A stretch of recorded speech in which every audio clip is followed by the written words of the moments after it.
Bienvenue dans votre émission, le maître du destin, fidèles téléspectateurs de la radio-télévision La Voix de l'Époux. Merci de nous joindre de partout et à nos chers abonnés de la chaîne YouTube Mabiala TV. Merci souvent, surtout pour vos commentaires et puis le message que vous nous envoyez. Nous les recevons à bras ouverts. Alors, on est là, le rendez-vous est pris et puis toujours accompagné de notre humble serviteur, lui c'est Monsieur Mabiala Lézy, il est coach, en même temps accompagnateur comme je l'ai dit d'habitude. Alors, nous sommes là pour traiter un dossier sérieux, surtout pour vous qui êtes entrepreneurs. Souvent, nous vous accompagnons de diverses manières. Aujourd'hui, avec les coachs, donc nous allons traiter sur les management comme moteur de l'entreprise. Management comme moteur de l'entreprise. Alors, coach, bonjour. Bonjour, cher Jean. Alors, vous pensez déjà qu'on puisse décortiquer sur les management comme moteur de l'entreprise? Ouais. D'habitude, c'est vous qui donnez les sujets. Donc, quand nous traitons un sujet, quand vous êtes les coachs, vous nous accompagnez de plusieurs manières. Ouais. Alors, quand vous parlez du management, pourquoi pas parler du leadership comme moteur? Vous voulez parler du management? Oui, bon, parce que en fait, on ne peut pas parler du management sans parler du leadership. Les deux concepts sont des concepts frères. Donc, le leadership, c'est la vision. Le management, c'est l'application de la vision. Ce sont les mêmes concepts ou bien les concepts voisins? Ce sont les mêmes concepts frères. Frères, oui. Donc, ils sont frères, ils sont voisins. Mais ce n'est pas la même chose. Alors, ce n'est pas la même chose, c'est qu'il y a une différence là-dessus. Et puis, nous avons toute une méthode. Comment est-ce que nous développons le sujet? C'est que nous laissons le temps au coach de développer, de nous nourrir de la matière scientifique, surtout nous qui sommes jeunes, et puis nous qui aimons plus entreprendre. Et puis, nous aurons une série de questions qui s'ouvrent après. Alors, coach, vous avez le temps pour vous de décortiquer, de nous nourrir comme il faut, parce que là, vous suivez bien les commentaires de part et d'autre. Oui, puis nous reviendrons sur ces plateaux pour la série des questions. Alors, vous avez le temps. Merci beaucoup à vous. Merci à nos abonnés de la chaîne Mabiala TV. Merci également à nos téléspectateurs, ceux qui nous suivent à travers la RTVE. C'est pour nous un grand honneur de revenir encore une fois de plus. Nous sommes trop fiers, comme l'a dit M. Jean, de vos commentaires, de vos messages. Vous nous écrivez chaque fois, vous nous encouragez, vous nous dites que cette émission est importante pour vous. Et cela nous motive à continuer à faire la même chose. Alors, nous allons parler aujourd'hui sur le management. Le management. Nous allons parler management, on l'a dit, le management comme moteur de l'entreprise. J'ai commencé par dire qu'il y avait réellement une différence entre le leadership et le management. Cette question, elle est posée là, beaucoup de fois. Beaucoup de fois quand nous organisons des conférences et des séminaires, et les conférenciers, on nous demande, mais quelle est la différence entre le management et le leadership? Alors la réponse qu'on donne la plus simple est que le leadership, c'est la vision. Le management, c'est l'application de la vision. Cela veut dire quoi? Cela revient à dire que le leader est celui qui donne la vision pour l'entreprise. Le manager est celui qui dit comment est-ce que la vision sera appliquée, ou bien comment est-ce qu'on fera pour atteindre la vision. Ce qui veut dire que le travail du manager est un travail qui est tellement difficile parce qu'il est censé dire comment on fera pour arriver à atteindre une vision quelconque. Et donc, le management, alors parfois le leader est aussi le manager à la fois. Donc là je parle généralement d'une start-up. Dans une start-up, ça veut dire une nouvelle entreprise, le manager est à la fois visionnaire parce qu'il est lui-même entrepreneur. Il a commencé son entreprise. Il donne au même temps, il donne le vision. Et il doit également montrer comment faire pour atteindre la vision qu'il a donnée. Alors là, vous voyez que le manager peut être aussi leader. Donc, si on a à la fois les capacités ou les qualités, je voulais dire, d'un leader et les qualités d'un manager, ce sera vraiment exceptionnel. Et dans beaucoup d'entreprises également, la vision n'est pas donnée par le manager. La vision est donnée par les propriétaires de l'entreprise. C'est-à-dire que le chef, le patron ou le boss de l'entreprise. Le boss est là, il donne sa vision. Alors, il a besoin d'un manager. Il dit, j'ai besoin d'un manager pour qu'il puisse m'aider à atteindre ou bien à accomplir ma vision. Et dans ce sens-là, vous remarquez que le manager, lui, il est censé accomplir une vision de quelqu'un d'autre. Cette tâche est encore beaucoup plus lourde. Mais dans notre cas, la chose se passe beaucoup plus facilement parce qu'on vous engage comme manager, on vous demande d'élaborer une vision pour l'entreprise et de l'accomplir. Et donc là, je pense que c'est l'aspect le plus facile. Lorsque vous êtes appelé à être manager, à déterminer une vision, mais aussi à nous dire comment faire pour l'atteindre. Dans tous ces aspects-là, vous allez remarquer que le travail du manager, c'est vraiment un travail difficile. Et c'est vraiment un travail très délicat. Il suffit d'avoir la foi pour être un leader. Mais vous devez avoir l'intelligence pour être un manager. Je peux répondre à la phrase. Il suffit d'avoir la foi pour être un leader. Mais il faut avoir de l'intelligence pour être un manager. Parce qu'un manager, c'est un planificateur. Il prévoit, il coordonne, il contrôle, il commande. Il est là pour voir comment faire appliquer une vision. Et donc, son rôle est important parce que sans un manager, l'activité peut ne pas arriver à l'aboutissement. Alors, nous disons toujours que un manager, le travail du manager est un travail difficile parce que le manager doit créer un plan. Le rôle du manager, c'est d'avoir un plan. Tu ne peux pas être un manager si tu ne peux pas faire un plan. C'est quoi un plan? Un plan, c'est justement les ponts qui vous séparent de votre vision. Ou bien le pont qui vous sépare de la vision de l'entreprise. Vous êtes là où vous êtes et votre vision est là où elle se trouve. Vous êtes censé emmener l'entreprise ou emmener votre organisation vers la vision où elle veut aller. Alors, pour y arriver, vous devez avoir un plan. Je l'ai dit tout à l'heure que les plans étaient le pont qui va vous permettre d'arriver là-bas. Alors, entre là où nous nous trouvons en tant que manager, en tant qu'entreprise, et là où nous voulons aller, il y a un écart ou bien un espace. L'espace qui existe entre nous, là où nous sommes maintenant dans le présent, et là où nous voulons aller, est une multitude de problèmes. Et à ce problème-là, le manager est appelé à donner la solution ou à donner les solutions. On peut dire en d'autres termes qu'un manager, c'est quelqu'un qui résout le problème. Lorsqu'on vous appelle dans une entreprise, on vous dit que vous êtes manager, cela veut simplement dire que la personne vous demande, elle vous dit, j'ai des problèmes, je voudrais que vous puissiez m'aider à résoudre ces problèmes-là. Alors, un manager est toujours jugé par le résultat. Parmi les leçons que nous donnons aux étudiants de management, on leur dit que le succès est un jeu de nombres. Le succès est un jeu de nombres. Un manager ne s'explique pas. Un manager donne le nombre. Il avance le chiffre. Ça veut dire, à la fin de l'année, lorsqu'on vous demande quelles sont les avancées que vous avez pu réaliser, vous n'êtes pas censé nous dire ou nous expliquer ce qui s'est passé au cours de l'année, mais vous êtes censé vous appeler à nous donner les chiffres. Nous avions un chiffre d'affaires de 200 ou 300 ou 500 000 $. Alors, nous avons un chiffre d'affaires de combien aujourd'hui? À la fin de l'année, à la fin de la saison, vous êtes censé nous donner les chiffres. Le management, c'est le résultat. Je réponds, le management, c'est les résultats. Vous ne devez pas vous excuser pourquoi vous n'avez pas pu atteindre l'objectif. Mais vous êtes censé atteindre les objectifs. Je vous l'avais dit ici que le travail du manager est un travail difficile. C'est pour cela qu'il ne faut pas l'accepter facilement. Si vous n'êtes pas capable de résoudre le problème qui se pose, vous devez simplement décliner la responsabilité. Lorsque vous voulez vous appeler manager, ça veut dire que vous vous engagez à avoir le résultat avec les moyens qui sont à votre disposition. Le manager, c'est lui qui cherche le résultat, qui crée le résultat avec les moyens qui sont à sa possession. Donc, je parlais de la multitude de problèmes qui existent entre vous et votre vision. Et le manager est censé dire comment faire pour atteindre ces visions. Et beaucoup de techniques, en tout cas, beaucoup de choses doivent être faites.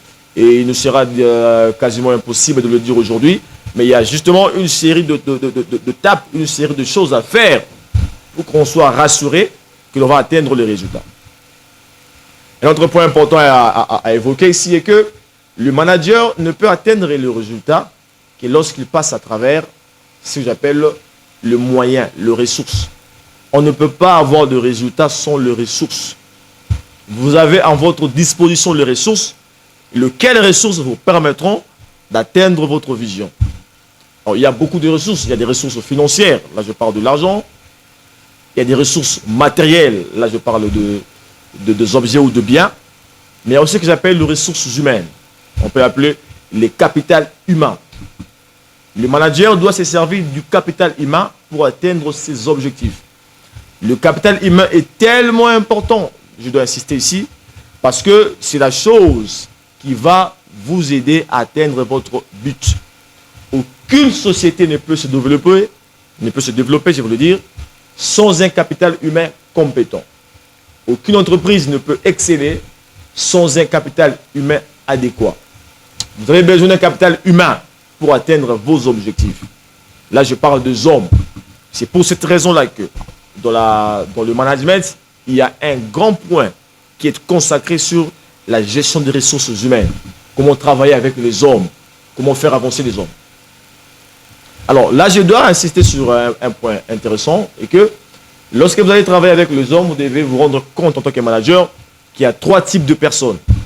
Il y a 3 types de personnes que vous allez rencontrer en tant que manager. Le premier type de personnes, c'est ce que j'appelle les excellents. C'est qui est un excellent? Un excellent, c'est quelqu'un qui connaît bien son travail. C'est quelqu'un qui a de la renommée, qui sait bien faire quelque chose. Et il a un nom derrière lui. Ça veut dire, avant de venir, son nom, sa renommée le précède. Celui-là est un excellent. Si je peux parler dans le monde du football, lorsqu'une équipe fait appel à Lionel Messi, elle doit savoir que Lionel Messi est un excellent. Lionel Messi n'a plus rien à prouver parce qu'on sait ce qu'il est, on sait ce qu'il peut faire. Dans son travail, il est excellent. Ça, c'est le premier groupe. Le deuxième groupe de gens que vous allez voir en tant que manager, je vous appelle le potentiel excellent. C'est qui un potentiel excellent? Un potentiel excellent, c'est quelqu'un qui n'est pas encore excellent, mais qui a la capacité d'être excellent. Le mot potentiel veut simplement dire quelque chose que l'on a en soi, mais que l'on n'a pas encore développé. Quand on dit que le Congo est un pays qui est potentiellement riche, c'est pour dire que nous avons la capacité d'être riche, mais qu'on ne l'est pas encore réellement. Alors, un manager va également trouver les gens qui sont des potentiels excellents. Et là, ici, nous disons que votre intention en tant que manager, en tant qu'excellent manager, est de pouvoir avoir des personnes qui sont de potentiels excellents, au lieu d'avoir des excellents. Pourquoi est-ce que nous demandons aux nouvelles entreprises ou aux nouvelles sociétés d'avoir des potentiels excellents? C'est simplement parce que les excellents coûtent cher pour vous. De 1, ils coûtent cher. Et de 2, les excellents, parfois, ils se disent qu'ils sont experts. Et comme ils connaissent beaucoup de choses, ils ne veulent pas tenter de nouvelles choses. Ils ne veulent pas développer de nouvelles idées, pour la plupart des cas. Et donc, les excellents, pour une nouvelle entreprise, pour une nouvelle société, sont des personnes à ne pas vraiment beaucoup engager. Parce que vous ne saurez pas peut-être le payer, ou alors l'excellent, la personne qui est excellente, pourrait peut-être par excès de zèle, prétendre tout connaître et refuser de prendre de nouvelles initiatives. Mais le deuxième groupe, que j'appelle le potentiel excellent, c'est le meilleur groupe pour un manager. Pourquoi? Parce que ce sont des personnes-là qui ne savent pas ce qu'ils sont, qui ne savent pas ce qu'elles sont, je voulais dire, mais qui ont des capacités incroyables. Et votre rôle en tant que manager, c'est de les aider à pouvoir développer ces capacités-là. Un manager, je peux l'appeler ainsi, c'est un catalyseur. Un manager est un catalyseur. Cela veut dire, un manager, c'est quelqu'un qui voit en vous quelque chose et il vous aide à le développer. Le manager, c'est celui qui peut lire plus que ce qui est visible. Il peut lire plus que ce qui se voit. Il a cette capacité-là. Et c'est à travers cette capacité-là qu'il aide beaucoup de gens à devenir eux-mêmes, à développer les capacités qu'ils n'ont jamais cru qu'ils avaient avant. Donc, nous devons toujours savoir, quand nous sommes managers, que le potentiel excellent, c'est la meilleure classe à engager, la meilleure classe avec laquelle on peut travailler. Parce que ces gens-là, comme ils ont du potentiel, mais qui n'ont pas encore de l'expérience, vous pouvez les aider à développer leur potentiel, à devenir réellement compétents, de sorte qu'ils puissent travailler au service de la communauté, au service de la société. Et le dernier groupe de gens que vous allez trouver dans votre parcours de manager, c'est ce que j'appelle le médiocre. Le médiocre. C'est qui est médiocre? Un médiocre, c'est simplement quelqu'un... Un médiocre, je voulais dire, c'est simplement quelqu'un qui n'est pas à la place où il devait être. Quand je parle de médiocre, je ne veux pas dire que quelqu'un est idiot.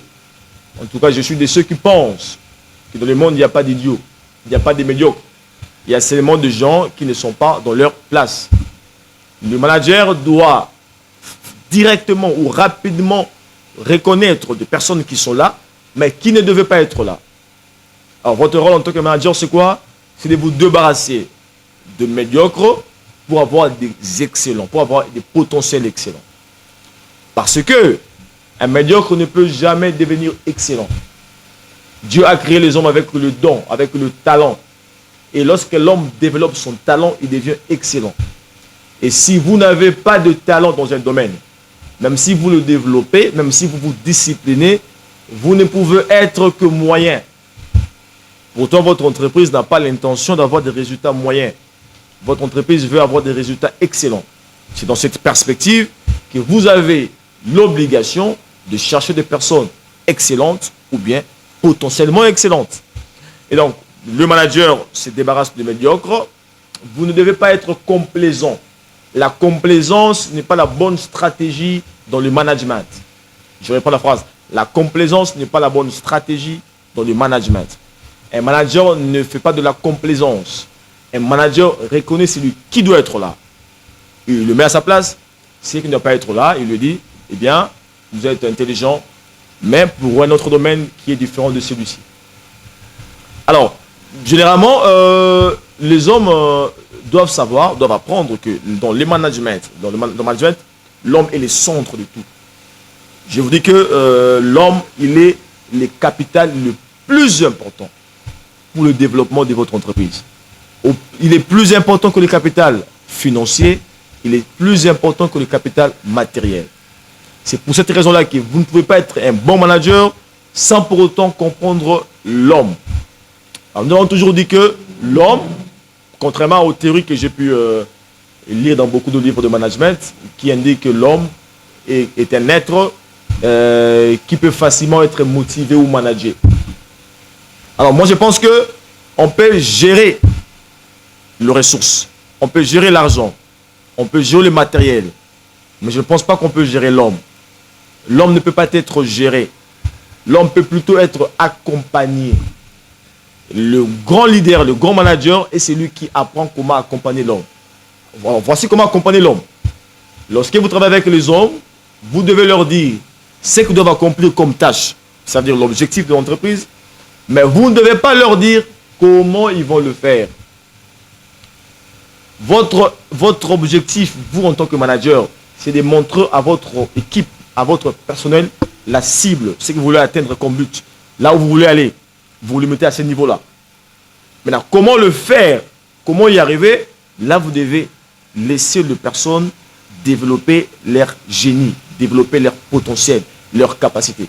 Les hommes sont capables de faire des choses exceptionnelles. Je dois vous dire que votre personnel est capable de produire des résultats au-delà de ce que vous vous attendez d'eux. Il faut leur donner la chance de s'exprimer. Il faut leur donner la chance de montrer ou de définir par quel moyen il va atteindre un but. Donc, on peut donner un conseil, on peut donner une direction, mais on ne doit pas imposer un style à un homme. On ne doit pas imposer un processus à un homme. Le manager donne l'objectif, mais il laisse à son personnel, il laisse à l'homme la capacité de montrer le voie par lequel il va atteindre ses buts. Parce que je l'ai dit qu'on peut gérer les marchandises, on peut gérer l'argent, on peut gérer les bâtiments, mais celui qui essaie de gérer l'homme va échouer. Alors, M. Mabiala, merci beaucoup. Je vous en prie. Nous sentons qu'il y a du pain sur la planche. Hein. Merci beaucoup. Pour qu'il y ait un développement dans une entreprise, il faut du pain vraiment. Vraiment. Alors, à nos fidèles téléspectateurs, vous avez suivi la pertinence de la matière avec le coach Mabiala Lexi. Donc, ne ratez pas l'une de ces émissions. Donc, soyez toujours branchés à temps contre temps. Pourquoi? Parce que si vous ratez l'une de ces émissions, c'est comme si vous perturbez l'ordre de vous-même. Ouais. Alors, M. Mabiala, oui. Vous dites qu'un leader, bon, on ne peut pas être manager sans toutefois être leader. Donc, on ne peut pas parler du management sans toutefois parler du leadership. C'est ce que j'avais dit. Un leader. Ouais. Alors, vous dites que le leader est celui qui conçoit. Ouais. Il y a la conception de la vision. Oui. Et maintenant, le manager concrétise cette vision. Exact. Et vous dites qu'il doit plus chercher l'investissement dans les capitaux humains. Exact. Tout en donnant les trois catégories. Exact. Mais exact. Ma question maintenant est celle de savoir. Ouais. On suppose dans une entreprise déjà installée, ouais. On doit passer par les recrutements. Ouais. Pourquoi les recrutements? Parce que vous dites quelque part que le manager en utilisant, en exploitant, peut-être les termes exploités, à comprendre dans un autre contexte, Oui, en exploitant son capital, humain. il doit savoir comment orienter. Oui. Ça signifie montrer aux gens l'objectif à atteindre et non comment est-ce qu'ils vont atteindre cet objectif. Exactement. Mais maintenant, la question se pose. Ouais. Admettons une entreprise déjà établie, en fait, déjà installée quelque part. Ouais.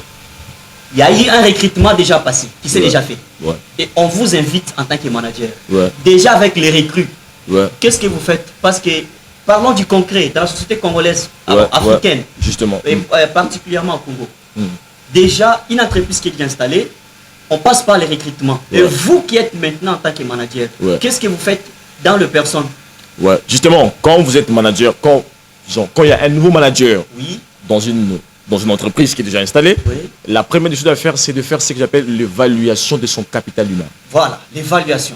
Voilà, il faut mettre un terme l'évaluation. Cela veut dire quoi? Cela veut dire que vous devez maintenant essayer de faire le monitoring, justement, de voir de quoi est constitué mon capital humain. Voilà. Alors, j'ai besoin de quoi? Et par rapport à mes objectifs, qui peut m'aider à les atteindre? Donc, je veux dire que la vision peut être celle de l'entreprise ou bien la vôtre. Dans le cas où la vision serait la vôtre, alors là, vous vous dites, dans mes objectifs, de quoi est-ce que j'ai besoin? Qui peut m'aider à les atteindre le plus rapidement possible? Et donc, le manager va faire cette évaluation-là.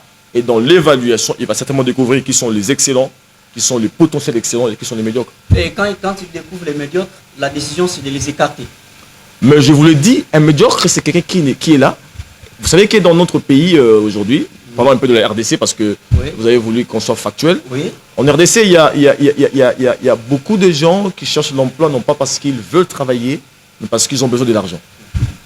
Alors, comme je n'ai pas trouvé un boulot, comme il n'y a pas de boulot, c'est ce que disent certaines personnes, ils disent, bon, je vais aller là. Alors, il va quelque part faire un travail, mais dans la réalité, la personne n'a pas de compétences, n'a pas de talent. Je ne dis pas que la personne est inutile. Elle est utile, mais elle peut l'être ailleurs, pas dans ces travails-là. Donc, le manager n'est pas complaisant. Il voit quelle est la tâche à faire et qui peut faire cette tâche-là. Et il maintient les personnes qui peuvent faire la tâche. Et d'ailleurs, le bon manager même, il n'est juste pas l'homme par rapport à ses diplômes, à ses documents scolaires. Le bon manager juge l'homme par rapport à ses résultats. d'ailleurs vous avez même insisté là en disant qu'un leader, en fait pour atteindre l'objectif, il doit avoir la foi. La Et foi puis, d'abord. un manager doit avoir l'intelligence. Exactement, Bien, exactement. Nous rentrons d'abord parce que vous dites parmi les différentes catégories citées. Ouais. Vous conseillez aux managers de ne pas plus s'intéresser aux excellents. Ouais. Je ne sais pas, qu'est-ce que vous avez en fait comme étude pour savoir que les excellents posent un peu problème dans les entreprises? Les excellents posent plus de problèmes dans les petites entreprises. Oui. Je suis un peu plus clair. Oui. Dans les excellents posent plus de problèmes dans des petites entreprises. Ah, Quand je parle de petites entreprises, je voudrais parler des entreprises qui n'ont pas un chiffre d'affaires très consistant. oui. Alors, dans ces entreprises-là, déjà, quand vous avez un excellent, il faut le payer beaucoup de sommes d'argent. Alors, vous pouvez être en difficulté de le faire.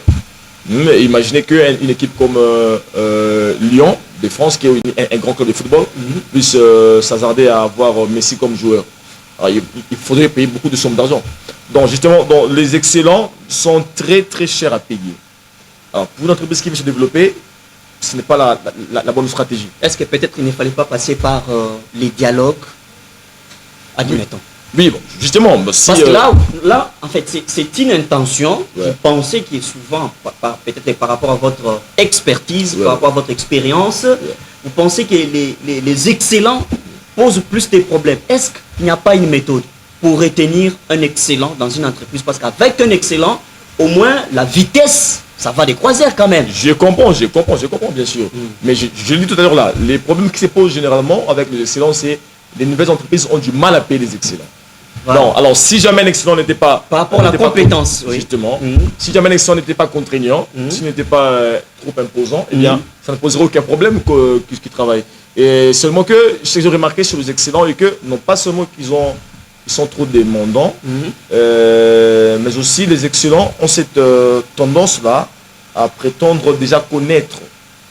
Ah, la prétention là qu'ils ont. Justement, ouais. Ça risque de jouer un grand rôle. ça joue un grand rôle, surtout lorsqu'il est ensemble avec les nouvelles unités.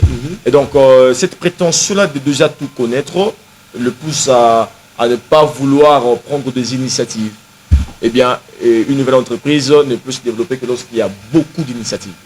Et donc, avec déjà... Alors, dans la deuxième catégorie, vous parlez des potentiels excellents.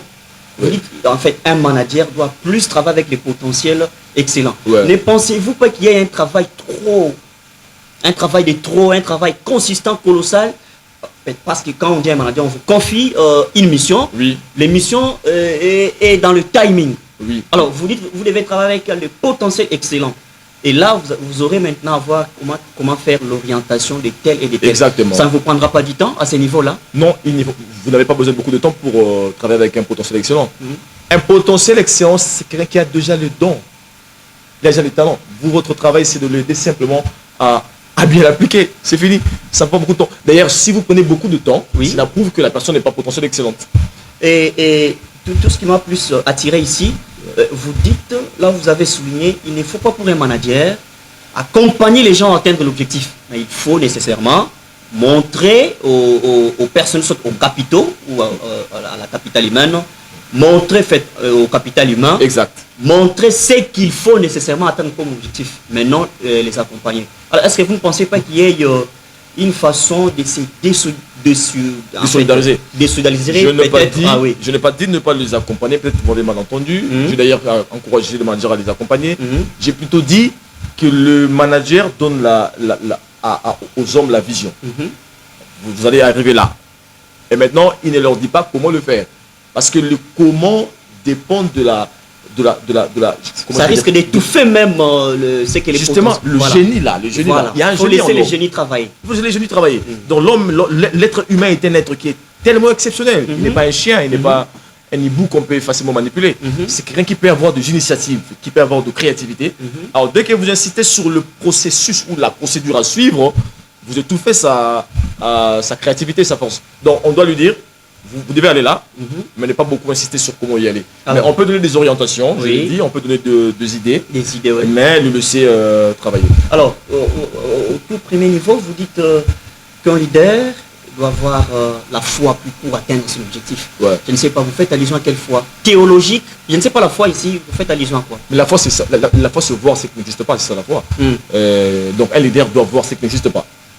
Maintenant, un manager va lui dire, c'est-à-dire, si tu es leader, donne-moi la vision. Si tu es manager, donne-moi les plans. Est-ce que ne pensez-vous pas qu'il y ait un petit souci? Parce que pour les leaders, avant de concevoir un plan, là je me rappelle dans une des émissions, vous avez dit quelque part, attention, quand vous voulez lancer un produit sur le marché, il faut vous demander sur les problèmes qu'il y a, quelque part.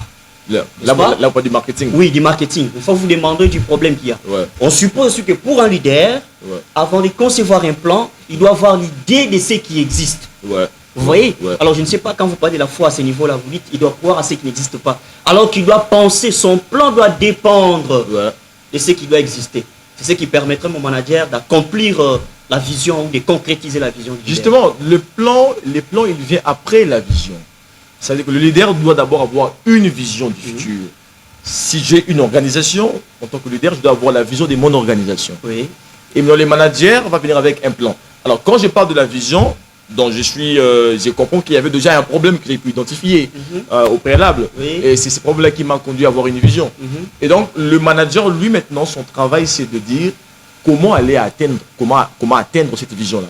Donc, vous avez vu une chose sans un plan.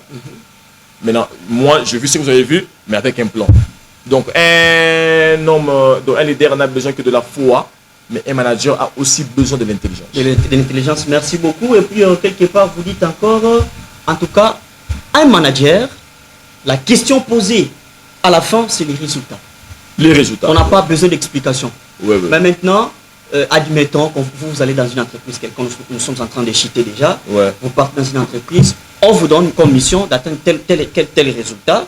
Mais maintenant, si les moyens réunis ne conviennent pas à l'objectif à atteindre, qu'est-ce qu'il faut pour les managers? Il faut abandonner ou il faut doubler des stratégies? Mais déjà, lorsqu'on vous appelle comme manager et qu'il y a une vision que l'on vous présente, lorsque vous pensez que la vision là ne peut pas être atteinte, il faut simplement décliner la responsabilité. C'est-à-dire que là, on ne vous impose pas être un manager. Mais on dit qu'un manager, il est comme un messie. Là où vous vous sentez limité, il peut encore aller au-delà. Non, le manager n'est pas un messie. Le manager est simplement quelqu'un qui a décidé de résoudre le problème. Alors, lorsqu'on l'appelle, lorsqu'on l'invite, il doit voir la vision du propriétaire de l'entreprise. Oui. Alors, lorsqu'il voit la vision, il se demande, est-ce qu'avec les moyens que j'ai en place, est-ce qu'avec les ressources que j'ai, je peux l'atteindre? Si oui, il peut y aller. Et sinon, il peut simplement dire, je ne peux pas. On peut peut-être reformuler la vision. Mais on peut réformuler la vision, oui. Justement, on peut l'abandonner, oui, oui. Ou bien peut-être, si le propriétaire pense qu'il n'est pas le cas de le faire, alors dans ce cas-là, il va simplement décliner. En tout cas, nous sommes arrivés presque à la fin de cette émission. Voilà, c'est le maître du destin. Vous voulez atteindre, vous voulez que votre destin de l'entreprise puisse se réaliser. Suivez nos émissions. À chaque moment, nous aurons toujours des ajouts à faire pour vous accompagner et nous aider aussi nous-mêmes. Alors, coach, oui. On avait promis à nos téléspectateurs et puis à nos fidèles abonnés de la chaîne Mabella TV, oui, qu'il y aura la sortie d'un ouvrage. Ouais. Alors, l'ouvrage est déjà là. Nous allons peut-être décortiquer à une prochaine émission. À la prochaine émission, oui. La puissance de la joie. Donc, il y a des commandes qui se passent déjà. Contactez le numéro qui est affiché. Bon, les numéros qui sont affichés en bas de vos écrans. Peut-être vous en avez besoin. Contactez. S'il faut faire une livraison à domicile, on le fera sans problème, sans payer les transports. Alors, à la prochaine émission, nous aurons le temps de décortiquer la quintessence ou le nœud, l'intérieur de cet ouvrage, parce qu'avec les coachs, non seulement parler, mais écrire aussi. Coach, oui. Alors, aux petites et moyennes entreprises qui fonctionnent, les gens qui ont envie d'aller loin dans leur entrepreneuriat, oui. Quels sont les conseils que vous pouvez leur donner? Alors, vous faites un message de conclusion. Alors, aux petites entreprises, aux entrepreneurs, je demande d'être les deux à la fois. Soyez à la fois leader et manager. Donc, je vous dis que vous ne pouvez pas réussir si vous n'êtes pas à la fois leader et manager. On peut avoir une vision, mais si on n'a pas un bon plan, on ne réussit pas. C'est pour ça qu'on utilise ça. C'est-à-dire que vous n'avez pas besoin d'être très intelligent pour avoir la foi, pour être un leader. Mais pour être un manager, il vous faut l'intelligence. C'est pour cette raison que nous conseillons aux gens d'apprendre, de lire, de se cultiver, de se développer. C'est pour ça que nous avons créé ces programmes. C'est pour vous aider à être un bon manager. Vous êtes un leader de votre organisation, mais soyez également un bon manager pour que votre organisation puisse se développer. Merci beaucoup. On nous dit un grand merci au coach, M. Mabella, allez-y. Alors, nous sommes arrivés à la fin de cette émission. Alors, les rendez-vous sont toujours assurés. Nous allons dire un grand merci à la réalisation avec notre excellence Makusa. Alors, sans oublier les partenaires officiels. Lui, c'est Justin Mabella, Equity 02 qui nous accompagne. Moi, je l'aime tant, j'aime bien citer son nom parce que c'est grâce à lui que cette émission trouve naissance. Alors, on est arrivé à la fin. Gardons bien rendez-vous tout en respectant le geste barrière. À la présentation, c'était Jean Miema. Alors, à la prochaine avec vous. Merci.